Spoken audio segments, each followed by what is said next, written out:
Hello friends, my name is doctor Jitendra Rohila और मैं एक जीआई कैंसर एक्सपर्ट हूँ फोर्टिस हॉस्पिटल मोहाली में। Since November is pancreas cancer awareness month, तो आज हम पैनक्रियाज कैंसर के बारे में बात करेंगे। पैनक्रियाज क्या रहता है?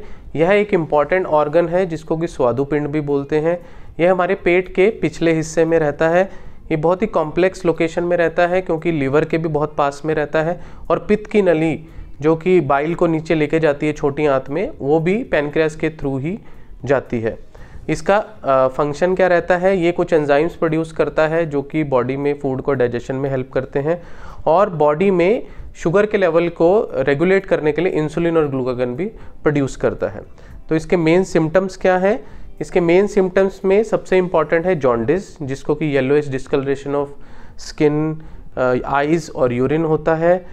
जनरलाइज्ड वेट लॉस होता है, एनोरेक्सिया रहता है, अर्ली सैटिस्फैक्टरी, वीकनेस रहता है, और किसी को अगर रीसेंट ऑनसेट डायबिटीज़ हुआ है तो प्लीज़ इन सिम्टम्स को इग्नोर ना करेंगे। ये पैनक्रियाज कैंसर के अर्ली सिम्टम्स हो सकते हैं। तो अगर किसी को ये सिम्टम्स होते हैं तो हम आगे कैसे इसको इन्वेस्टिगेट करते हैं? हम बैटरी ऑफ टेस्ट करते हैं जिसमें कि blood test including tumour marker CA19.9 levels होते हैं, CT स्कैन या MRI स्कैन करते हैं, प्लस माइनस पेट स्कैन की भी ज़रूरत पड़ती है, और कुछ सिलेक्टेड केसेस में हमें बायोप्सी कन्फर्मेशन की भी ज़रूरत रहती है। तो अगर ये अर्ली स्टेज में आया है, यानी कि लोकलाइज स्टेज है, पैनक्रियाज के हेड में या बॉडी में या टेल में कहीं पर है, तो सर्जरी करना इसका बेस्ट ऑप्शन रहता है। ये भी मैं कहूँगा कि surgery is the only curative option for pancreas cancer. इसकी सर्जरी कौन सी रहती है?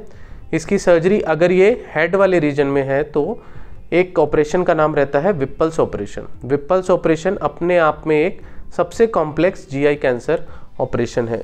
इसके साथ कॉम्प्लिकेशन एसोसिएटेड रहती हैं। तो मैं ये आग्रह करूँगा, अगर किसी को ऐसा कुछ ऑपरेशन कराना है तो ऐसे सेंटर में कराएं जहाँ पर एक्सपर्ट GI कैंसर विशेषज्ञ उपलब्ध हो, क्योंकि यह देखा गया है एक्सपीरियंस हैंड्स में अगर विप्पल्स ऑपरेशन किया जाए तो इसके आउटकम्स बेटर रहते हैं। अगर ये इससे अगली स्टेज में पाया जाए, जिसको कि बॉर्डरलाइन रिसेक्टेबल या लोकली एडवांस्ड बोलते हैं, उस कंडीशन में पहले कीमोथेरेपी दी जाती है। कीमोथेरेपी से ट्यूमर को थोड़ा छोटा करके फिर सर्जरी के लिए सोचा जाता है। और अगर ये उससे भी आगे स्टेज में है, मेटास्टेसिस मतलब बाकी ऑर्गन्स में फैल गया है, तो मेनली कीमोथेरेपी का ही रोल रहता है। रेडियोथेरेपी का इसमें लोकली एडवांस्ड में कई बार कीमोथेरेपी के साथ कॉम्बिनेशन किया जाता है, या फिर स्टेज 4 डिजीज़ में पेन वगैरह है तो उसको कम करने के लिए रेडिएशन थेरेपी दिया जाता है। इसके मेन रिस्क फैक्टर्स क्या है?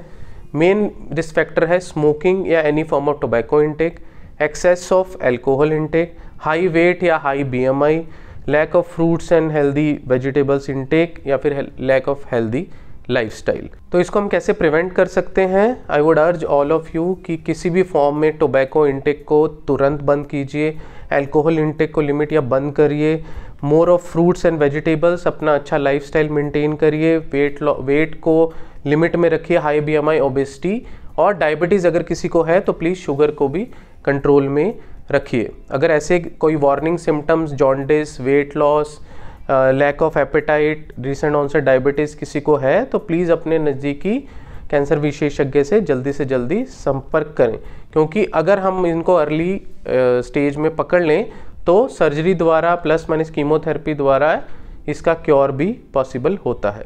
Thank you.